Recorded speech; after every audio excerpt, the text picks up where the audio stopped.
ન થાય. જ્યાં તલવાર ઊંચકાઈને અને દ્રૌપદી આડા પડ્યા. સાવધાન, ના મારશો. ગજબની વાત છે. જે દ્રૌપદીને દુઃખ હતું, અંદરથી આગ સળગતી હતી કે લઈ આવો મારા દીકરાને કોણે માર્યા છે, એને અહીં લઈ આવો. એ દ્રૌપદી અત્યારે એકદમ બદલાઈ ગયા છે. ના મારશો. પોતાના પતિને અર્જુનને કહે છે ના મારશો, મૂકી દો, એને જવા દો, માફ કરી દો, નથી મારવો. કારણ માનું દુઃખ માં જાણે, બાકી જગત શું જાણે.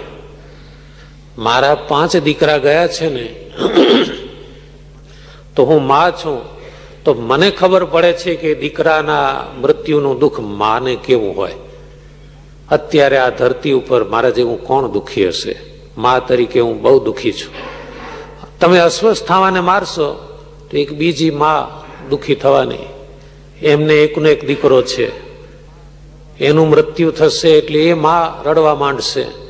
તો એક મા તો દુઃખી છે જ, પછી આને મારીને બીજી માને દુઃખી શા માટે કરવી? આ દ્રૌપદીજીના વચનો.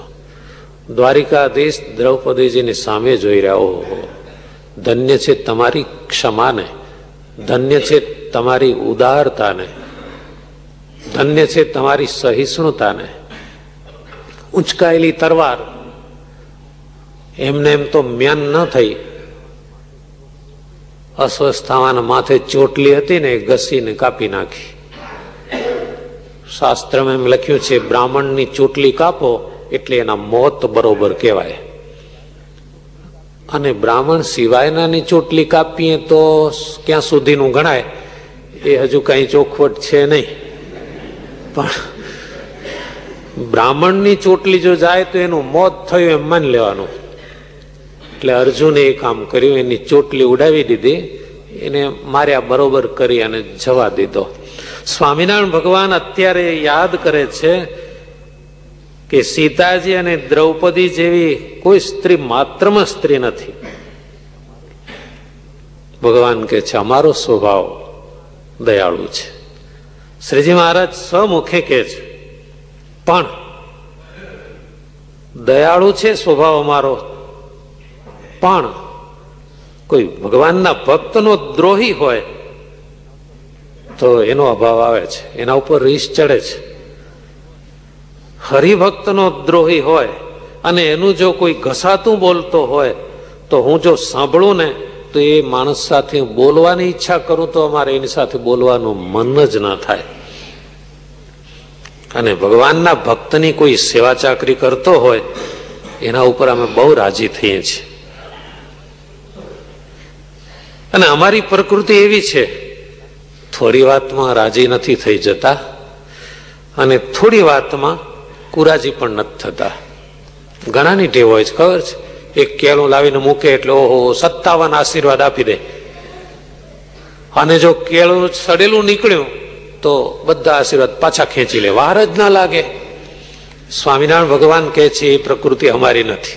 ક્ષણે રુષ્ટા, ક્ષણે તુષ્ટા, રુષ્ટા તુષ્ટા, ક્ષણે ક્ષણે અવ્યવસ્થિત ચિત્તા નામ પ્રસાદોપી ભયંકર. થોડી વારમાં રાજી, થોડી વારમાં કુરાજી. ભગવાનની પ્રકૃતિ એવી નથી.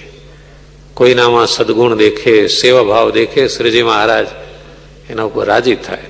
પણ થોડી વાર વેગ ચડ્યો હોય એને સેવા કરે, પછી જય ભગવાન 6 મહિના સામું ન જુએ, એ સેવાથી કઈ પ્રભુ રાજી ના થાય. રાજી થવાનો કે કુરાજી થવાનો સ્વભાવ બહુ દિવસ સુધી જોઉં છું, ત્યારે એના ઉપર રાજીપો અને કુરાજીપો થાય છે. અને કોઈના કયા સાંભળ્યા થકી રાજીપો કુરાજીપો થતો નથી.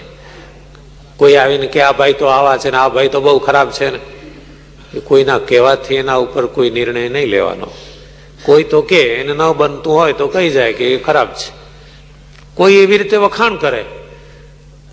કોઈના કહેવાથી રાજી એ નથી થતા અને કોઈના કહેવાથી કુરાજી એ નથી થતા. પણ અમારો તો એ ગુણ છે કે જો ભગવાનનો ખરેખરો ભક્ત હોય તો અમે તો એ ભગવાનના ભક્તના ભક્ત છીએ. શ્રીજી મહારાજ કેવા વચનો વાપરે છે. અને અમે તો ભગવાનના ભક્તની ભક્તિ કરીએ છીએ ને. આપણે કથા સાંભળી ગયા છે, સ્વામિનારાયણ ભગવાનના હાથમાં માળા છે. કોઈ ભક્તે પૂછે, મહારાજ અમે તો બધા આપનું નામ જપીએ છીએ, પણ પ્રભુ તમે કોના નામની માળા ફેરવો છો? એટલે સ્વામિનારાયણ ભગવાને તરત જવાબ આપ્યો, અમે અમારા સાચા ભક્તો હોય ને એના નામની માળા ફેરવીએ છીએ. સાચા ભક્ત, જેવા તેવા નહીં. સર્વ સૈન્ય સુરી નવ જાણવી. સૈન્યમાં બધા કઈ સુરવીર ન હોય, જંગલમાં બધા ઝાડ કઈ ચંદનના ન હોય. એ જ પ્રમાણે ભક્ત સમુદાયમાં બધા કઈ સાચા ન હોય. પ્રજાપતિને ત્યાં માટલાના ઢગલા પડ્યા હોય ને, કેટલાક તો માટીના લોંદા હોય, કેટલાક તો ગળેલા કાચા હોય, કેટલાક તડકામાં સુકાયેલા હોય અને કેટલાક નિભાડામાં પાકેલા હોય. એ સાચા કહેવાય. બાકી માટીના લોંદા જેવા નિભાડામાં ગયા ન હોય એવા માટલા લઈને ઘેર આવીને પાણી ભરજો જોઈએ શું થાય છે. એટલે સાચા અને કાચા બે ભેગા હોય છે. શ્રીજી મહારાજ કહે છે, અમારા સાચા ભક્તો હોય એના નામનો જપ અમે કરીએ છીએ.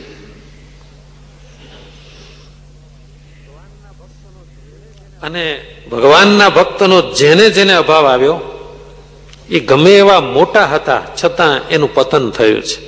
અને જેનું સારું થયું છે એ ભગવાનના ભક્તની સેવા કરવાથી જ થયું છે. અને જીવને ભગવાનને રાજી કરવાનો ઉપાય, ભગવાનને રાજી કરવાની ઈચ્છા હોય તો ભગવાનને રાજી કરવાનો ઉપાય તો મન, કર્મ અને વચને કરીને ભગવાનના ભક્તની સેવા કરવી. વચનામૃતના એક એક શબ્દો બહુ મનનીય છે. અહીંયા આગળ પૈસા વચમાં ના આવ્યા, તમને ખ્યાલ હોય તો. મોટે ભાગે આપણે શું ગોખી રાખ્યું છે, સેવા 3 રીતે થાય, તન, મન અને હા. પણ આમાં જુઓ ધન ન આવ્યું. ભગવાનને રાજી કરવાનો ઉપાય તો મન, કર્મ અને વચન, એનાથી ભગવાનના ભક્તની સેવા કરવી. મનથી સેવા કઈ રીતે થાય? ઓ સ્વામી બેઠા છે એનું માથું દાબું, ગળું દાબું, પગ દાબું, એવી રીતે મનથી સેવા કેવી રીતે થતી હશે? સદભાવ એ મનની સેવા છે. કેસે સંત આ છે બહુ સારા રે, ખરા કલ્યાણ ના કરનારા રે. આ મનનો સદભાવ એ મનની સેવા છે. વચનની સેવા, સંતની મોટાઈ એ કોઈ દાડો હોઈએ મોઢે આવ્યા સિવાય રહે નહીં, એ વચનની સેવા છે. અને કર્મની સેવા એટલે શરીરની સેવા છે. આમાં ક્યાંક જરૂર પડે તો ધન છે ને એનો પ્રવેશ થાય, એની મદદ લેવાય. બાકી જો મન ન હોય તો ધનને શું કરવાનું?